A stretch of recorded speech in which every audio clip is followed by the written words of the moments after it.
Cette vidéo est sponsorisée par J. Robert Oppenheimer, l'homme qui a donné à l'humanité le pouvoir de s'effacer de la carte et qui a ensuite passé le reste de sa vie à regretter d'avoir inventé un jouet aussi populaire. Il y a des frémissements telluriques dans le grand jeu géopolitique qui ne s'annoncent pas par des discours, mais par des lignes de crédit et des bons de commande. Et la dernière secousse en date nous vient de New Delhi, qui s'apprête, semble-t-il, à signer un chèque à Moscou pour une commande de 140 chasseurs Sukhoi Su-57. Rien que ça.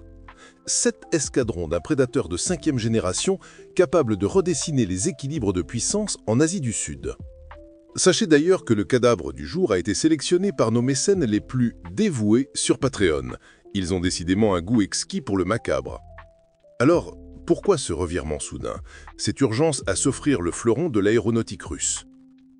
Pour le comprendre, il faut revenir sur une petite promenade de santé militaire, une saignée amicale connue sous le nom de code l'opération Sindoor. Au début du mois de mai, l'Inde a voulu montrer ses muscles à son voisin pakistanais. Et dans ce genre de démonstration, on sort ses plus beaux joies, en l'occurrence les Rafales, fierté de l'industrie française, fraîchement livrée. Le problème? C'est que la réalité du champ de bataille est une maîtresse cruelle, qui se moque bien des brochures marketing et des salons aéronautiques. Les Rafales, ces merveilleux bibelots technologiques, se sont révélés insuffisants. Une douloureuse piqûre de rappel qui a exposé des lacunes béantes dans la doctrine indienne.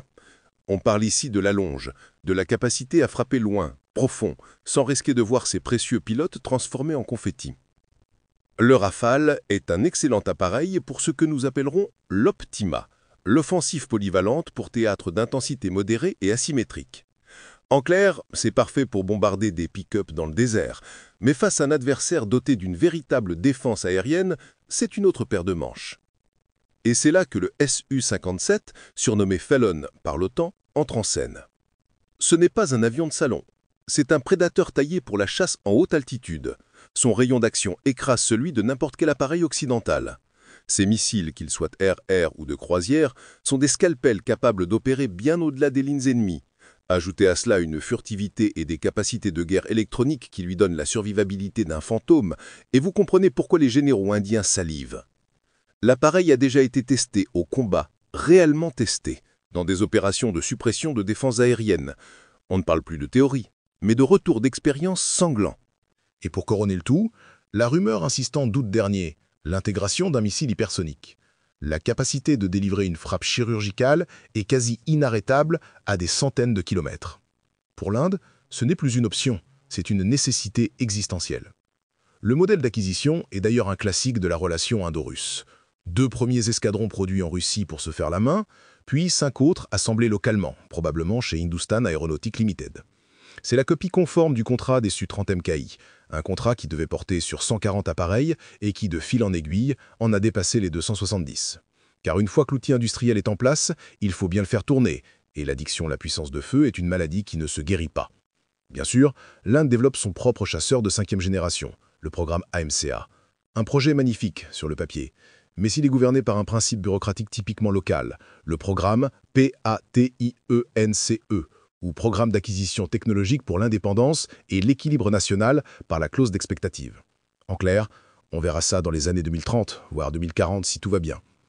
Une éternité dans un monde où vos voisins s'arment jusqu'aux dents.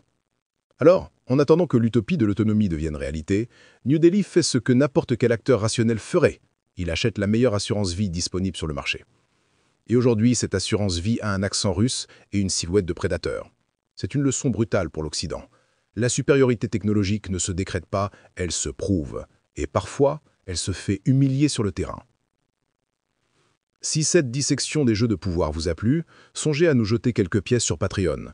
Vous y trouverez les notes d'autopsie complètes, le script, les sources, et vous pourrez voter pour les prochaines victimes à passer sur le billard. Quant au pouce en l'air, considérez-le comme le bouton qui arme les missiles de la pertinence. Cliquez sans retenue.